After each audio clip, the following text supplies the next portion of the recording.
नमस्कार।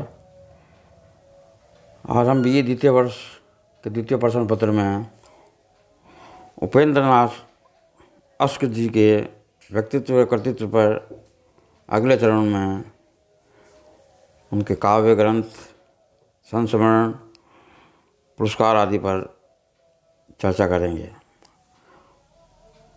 उनके काव्य ग्रंथ दीप जलेगा जो 1950 में प्रकाशित हुआ, चांदनी रात और अजगर 1952, बर्गर की बेटी 1949। इन्होंने संस्मरण भी लिखे हैं। मंटो मेरा दुश्मन 1956, निबंध, लेख, पत्र, डायरी और विचार ग्रंथ ज़्यादा अपनी कम पढ़ाई 1959, रेखाएं और चित्र 1955 में। सृजन की इतनी क्षमता से सहज ही अश्क जी की लेखन शक्ति और भाव जगत की समृद्धता का अनुमान लगाया जा सकता है। उपन्यास, नाटक, कहानी और काव्य क्षेत्र में अश्क जी की उपलब्धि मुख्यतः नाटक, उपन्यास और कहानी में विशेष रूप से उजागर हुई है। गिरती दीवार और गर्म राख हिंदी उपन्यास क्षेत्र में यथार्थवादी परंपरा के उपन्यास है। संपूर्ण नाटकों में छठा बेटा, अंजो दीदी और कैद अश्क जी की नाट्य कला के सफलतम उदाहरण है।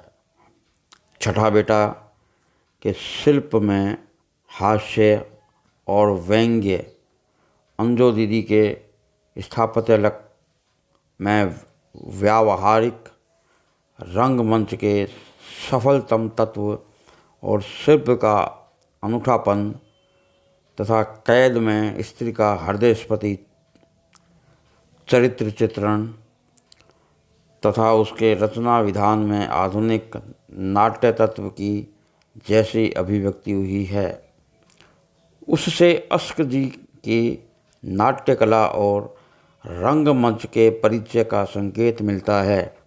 एकांकी नाटकों में भंवर, चरवाहे,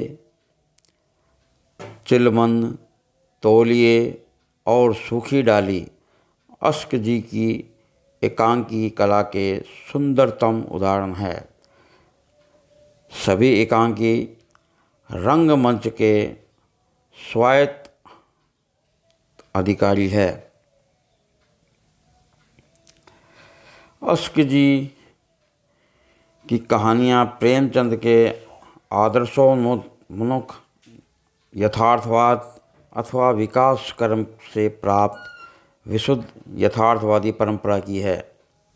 कहानी कला और रचना शिल्प स्पष्ट कथा तत्व के सहित मूलतः चरित्र के केंद्र बिंदु से पूर्ण होता है। अश्क जी के समस्त चरित्र, उपन्यास, नाटक अथवा कहानी किसी भी साहित्य प्रकार में सर्वथा यथार्थ है।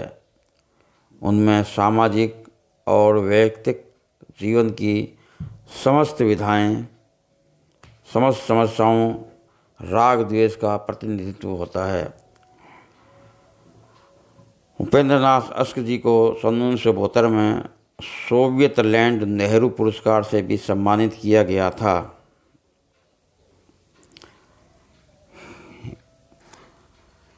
और साहब को जुखाम है, इसका कथानक एवं उद्देश्य।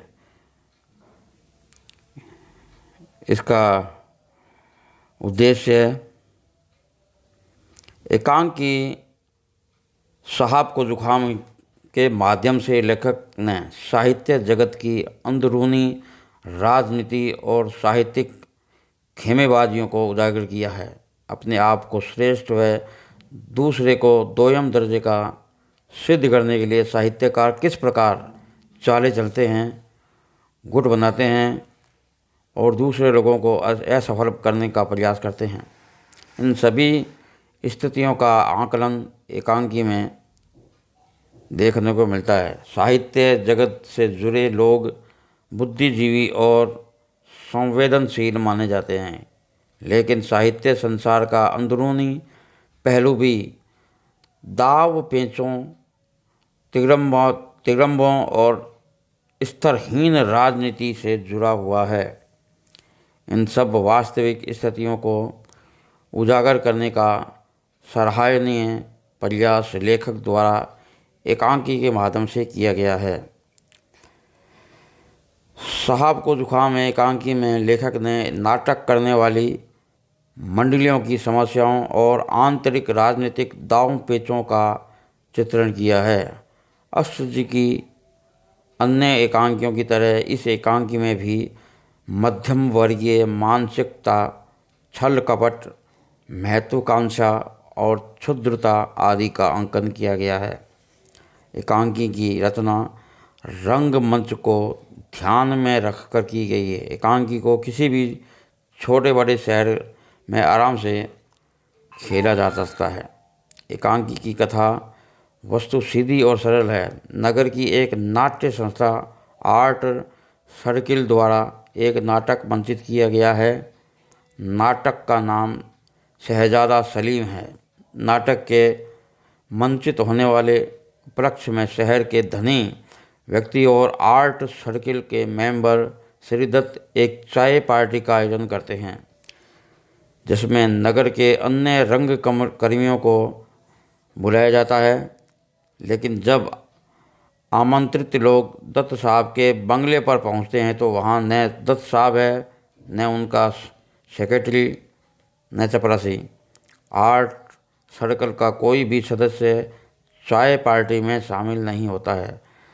दत्त साहब की अनुपस्थिति में ही चाय पार्टी शुरू हो जाती है।